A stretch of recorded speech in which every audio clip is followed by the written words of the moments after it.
Hello everyone, welcome back to my channel cozy snippets by శ్వేత.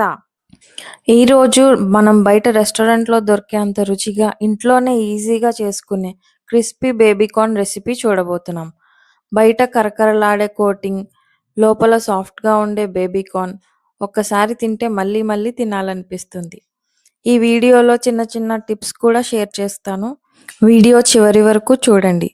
ఇంకెందుకు ఆలస్యం, ఎలా చేయాలో కలిసి చూద్దాం. Let's get started. First 200 grams baby corn తీసుకొని శుభ్రంగా కడుక్కొని మీకు నచ్చిన షేప్లో ఐదర్ చిన్న చిన్న పీసెస్గా లేకపోతే హారిజంటల్ స్ట్రైప్స్గా అన్న కట్ చేసుకోవచ్చు. ఇక్కడ నేను చిన్న చిన్న స్ట్రిప్స్గా కట్ చేశాను. ఇలా చేస్తే చిన్నపిల్లలకు ఈజీగా ఉంటుంది తినడానికి. పెద్దవాళ్ళు అయితే హోల్ బేబీకార్న్ కూడా యూస్ చేయవచ్చు. ముందుగా స్టవ్ వెలిగించి సాస్ ప్యాన్ పెట్టి అందులో వాటర్ పోయండి. అది బాగా మరిగేటప్పుడు కొంచెం సాల్ట్ వేయండి. సాల్ట్ వేసి బాయిలింగ్ వాటర్లో మనం కట్ చేసుకున్న బేబీకార్న్ ముక్కలను వేసుకోండి. ఒక 3 to 4 minutes బాయిల్ అయ్యాక స్ట్రైనర్ యూస్ చేసి వాటర్ మొత్తం డ్రైన్ చేసేయండి. కొంచెం కూల్ అయ్యాక ఈ ముక్కలన్నిటిని ఒక బౌల్లోకి తీసుకోండి. ఇప్పుడు ఆ బౌల్లోకి ఇంగ్రీడియంట్స్ యాడ్ చేద్దాం. Salt, pepper, coriander powder, jeera powder, garam masala powder, chilli powder మీకు తగినంత, turmeric, next ginger garlic paste and lemon juice. Full recipe కావాలంటే డిస్క్రిప్షన్లో పోస్ట్ చేస్తున్నాను, చూడండి. నెక్స్ట్ వచ్చేసి ఆయిల్ కొద్దిగా వేయాలి.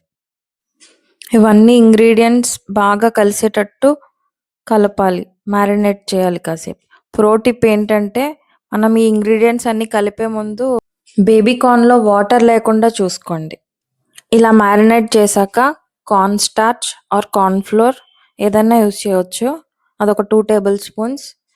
And next one is rice flour, వరిపిండి కూడా 1 tablespoon అరౌండ్. ఇవన్నీ యూస్ చేయాలి. నెక్స్ట్ కొరియాండర్ కూడా చిన్న చిన్నగా చాప్ చేసి అవి కూడా ఇందులో యాడ్ చేసి బాగా మిక్స్ చేయాలి. గట్టిగా కలుపుకోవాలి, మెత్తగా కలుపుకోకూడదు, లూజ్గా.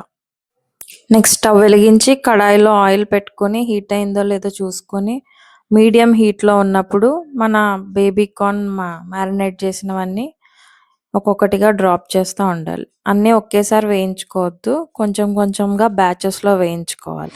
ఇక్కడ మన బేబీకార్న్ని ఆల్రెడీ 3 to 4 minutes బాయిల్ చేసాం కాబట్టి హాఫ్ కుక్ అయిపోతుంది. సో మనం మెల్లగా ఫ్రై చేసుకోవడమే. అలా అని హై ఫ్లేమ్లో పెట్టకూడదు, మీడియం ఫ్లేమ్లో పెట్టుకోవాలి.